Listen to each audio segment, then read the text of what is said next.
in Split. Arrived a couple of hours ago, had a date, and now going to check out this stunning city. It's quite busy. There's supposed to be a lot to do right here, so I'm just gonna check it out, see what's up. Alright, so this is the Riva of Split, the main boulevard of Split, and it is said that when you read the Google Maps reviews that it smells like sewage in the northwestern part of the Riva, and indeed it does. So probably sewage is dumped into the sea at some place here, because it does smell like shit basically, but that's supposed to be only on this part. In other case, the boulevard itself is lined with classy cafes, palm trees and all that jazz, so it is pretty classy. Although honestly, well, I've always wanted to come here. Personally, I'm not a fan of the lamp posts that they've put. So in terms of architecture and urban design, they could do better. If this is one of the tourist magnets of Europe, they could definitely do better than this minimalist design with literal concrete on the ground, if you see what I mean.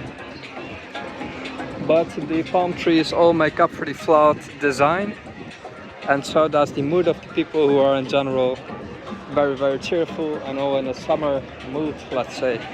So, time for vacation.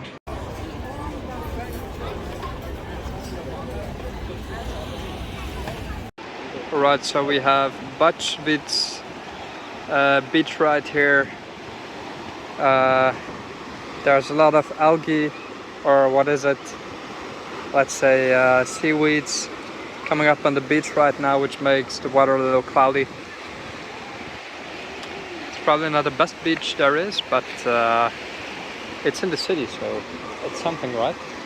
And you can walk all along right here, which is pretty cool as well. It's Yugoslav era cafes all around. I enjoy the vibe. Yeah, it's absolutely fantastic to live in a city, I can imagine, that has just an actual clean coastal area, you know, where you can just jump in the water without any concern whatsoever.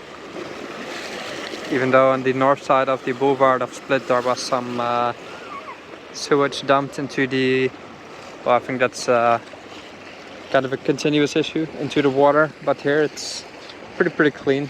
Not as clean as in Šibenik and Zadar, so I guess it's also because we're more on open sea right now. But there it was really harbored, let's say. You're behind the islands, and then that shelters off some of the pollution or sand mist you might have, let's say, that causes the water to become unclear. It doesn't mean necessarily that it's not clean, but you know what I mean. Pretty beautiful. It's like wild type of asparagus plant, and then they have some sort of a floral. So checking out the earlier layers of antiquity here in Split, you can see that there are several layers of well, civilization that have been here, among which Roman, and moving upwards we're into modernity. Split is a bit like Marseille, I suppose, even though I've never been there. It has this type of southern architecture, although it is a bit more chaotic here. So it really has the sort of combination of Balkanic and Italian hot mess, let's say, which I kind of like. Like you see a sofa there, a laundry machine, and this is like the top center. That's what I like about Southern and Eastern Europe.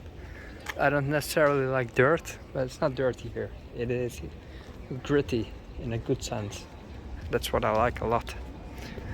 So if I'm not mistaken, that's the Diametaklan Palace, which is a huge complex right here in the heart of the city, ancient.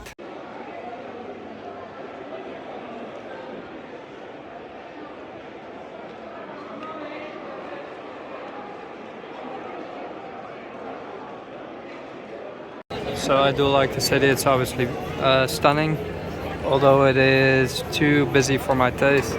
I'll probably do a morning walk at like 6-7 a.m. in the morning.